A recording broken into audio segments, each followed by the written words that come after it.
सध्या ग्लोबल वॉर्मिंगचं संकट आहे। मित्रांनो, मी देखील गेली 35 वर्ष समाजकारण राजकारण करणारा एक कार्यकर्ता, परंतु जुनी लोक मला सांगतात की अजित पवार गेल्या अनेक वर्षात मे महिन्यापासून जो पाऊस सुरू झाला, मे महिन्यात तर कधीच महाराष्ट्रात पाऊस पडत नाही, पण तेव्हापासून पाऊस सुरू झाला तो अजून थांबायला तयार नाही। अजून येलो अलर्ट हा महाराष्ट्रातल्या काही जिल्ह्यांमध्ये सांगितलेला आहे। त्याचाच परिणाम काल आपल्या या परिसरामध्ये पाऊस पडला। काल मी मुंबईमध्ये होतो, तिथेही पाऊस पडला, पुण्यामध्ये देखील पाऊस पडलाय। आणि हे जे काही संकट आहे त्याच्यावर माझा बळीराजा काम करत असताना अडचणी येत आहेत, सगळ्या काही गोष्टी होत आहेत, मार्ग काढण्याचा प्रयत्न आम्ही करतोय। त्याच्यातून माझा बळीराजा कसा परत उभा राहील याही बद्दल आम्ही त्यांना पॅकेज दिलेलं आहे। मी सकाळी मुंबईवरून आलो नांदेड एअरपोर्टला, त्यावेळेस कलेक्टर, एसपी, सीओ, महानगरपालिका आयुक्त सगळे अधिकारी भेटले। मी सर्वांना विचारलं की तुम्ही पंचनामे केलेले प्रस्ताव जे पाठवले ते सगळेच्या सगळे मंजूर करून आम्ही पाठवलेले ते ज्याच्या त्याच्या अकाउंटला गेले का? ई-केवायसीच्या बद्दलचा थोडासा प्रश्न आहे। माझ्या लाडक्या बहिणी देखील इथं बसल्यात, त्यांच्याकरता देखील आम्ही मागे योजना आणली, त्याचा काहींनी चेष्टा मस्करी केली, पण त्याच्यात ई-केवायसी फार महत्वाची आहे। आज राष्ट्रवादी काँग्रेस पक्षामध्ये आलेल्या सर्व मान्यवरांना मला सांगायचंय, बाबांनो, ज्या भागातल्या तुमच्या माझ्या भगिनीची ई-केवायसी झाली नसेल त्यांनी ती ई-केवायसी करण्याच्या करता त्या भगिनीला मदत करावी आणि तिला तिचे हक्काचे जे काही पैसे आपण महिलाला पाठवतो, संजय गांधी निराधारचे पाठवतो, श्रावणबाळ योजनेचे पाठवतो, माझ्या दिव्यांग बांधवांना आम्ही पैसे पाठवतो, त्या सर्वांचे पैसे वेळच्या वेळी येतात का नाही? कारण मी अर्थमंत्री म्हणून काम करत असताना ह्या गरीब घटकाचे, ह्या ज्यांना खऱ्या अर्थाने त्याची गरज आहे अशा माझ्या सहकाऱ्यांचे पैसे वेळेमध्ये जाणं आणि त्यांच्या संसाराला काही ना काही हातभार लागणं हे आमचं सगळ्यांचं कर्तव्य आहे।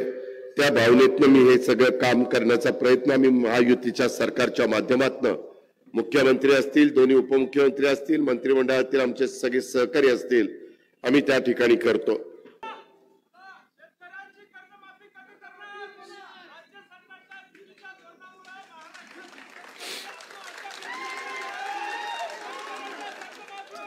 मी त्यामध्ये ऐका, मी त्याच्यामध्ये कधीच सांगितलं नाही कर्ज माफी करणार नाही असं सरकार कधीच बोललेलं नाही। आपल्याला एक बाळ तुला ऐक माझं ऐक तरी, त्यामध्ये आता शेतकरी बांधवांनो, बळीराजा, आता हे जे नैसर्गिक संकट आलं त्यामध्ये तुम्हाला पुन्हा उभं करायला 32,000 कोटी रुपये 32,000 कोटी रुपये लागलेत। आता ही व्यक्ती जे सांगते पाठीमागच्या काळामध्ये एकदा कर्जमाफी झाली देशामध्ये, ती 71,000 कोटीची झाली। त्याच्यानंतर देवेंद्रजींनी कर्जमाफी केली, ती पण काही हजार कोटीची झाली। त्याच्यानंतर मध्ये आम्ही सरकारमध्ये असताना एकदा कर्जमाफी तिसरी झाली, ती पण कर्जमाफी काही हजार कोटीची झाली। मागच्या लोकसभा विधानसभेच्या निवडणुकीमध्ये महायुतीनं जाहीरनाम्यामध्ये ते जाहीर केलेलं होतं। राज्याच्या मुख्यमंत्र्यांनी पण सांगितलं आम्ही त्याच्यापासून बाजूला गेलो नाही। त्या संदर्भामध्ये योग्य वेळी आता कर्जमाफी करायची का 32,000 कोटीचं सगळ्यांना मदत करायची हा प्रश्न आला। त्यामुळं पहिल्यांदा 32,000 कोटी, कारण काही शेतकरी असे होते की त्यांनी कर्जच काढलेलं नव्हतं।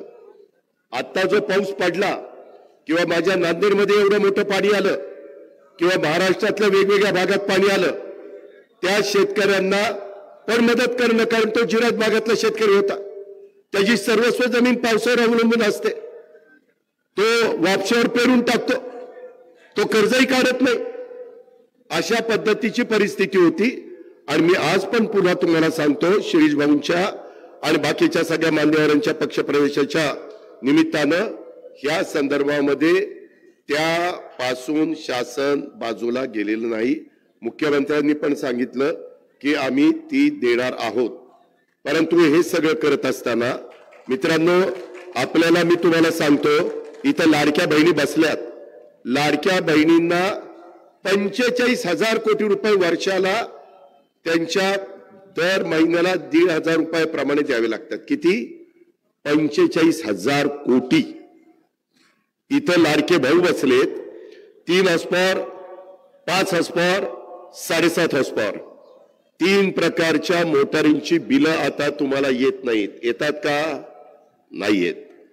त्याच्याकरता राज्य सरकारकडनं तुम्ही वापरलेल्या विजेच्या करता महावितरण कंपनीला 22 ते 23,000 कोटी रुपये भरावे लागतात. तुमचं लाईट बिल माफ केलं म्हणजे तुम्हाला माफ केलंय, परंतु ती कंपनी महावितरण तिला पैसे द्यावे लागतात. ते राज्य सरकारच्या तिजोरीतनं जातात. शेवटी राज्य सरकारला 8 लाख कोटीचं बजेट आहे. 4 लाख कोटी रुपये पगार पेन्शन ह्याच्यात जातात.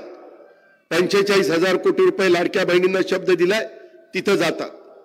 20-22 हजार कोटी रुपये, 23,000 कोटी रुपये माझ्या लाडक्या भावांच्या वीज माफीच्या करता जातात.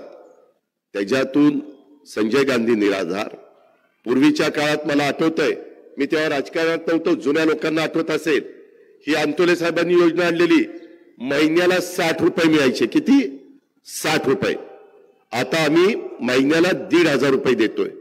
हाही वर्ग खूप मोठा आहे, त्याला काही हजार कोटी रुपये जातात. दिव्यांग त्यांना 1,500 ऐवजी 2,500 रुपये केलेत, त्याला काही हजार कोटी रुपये जातात.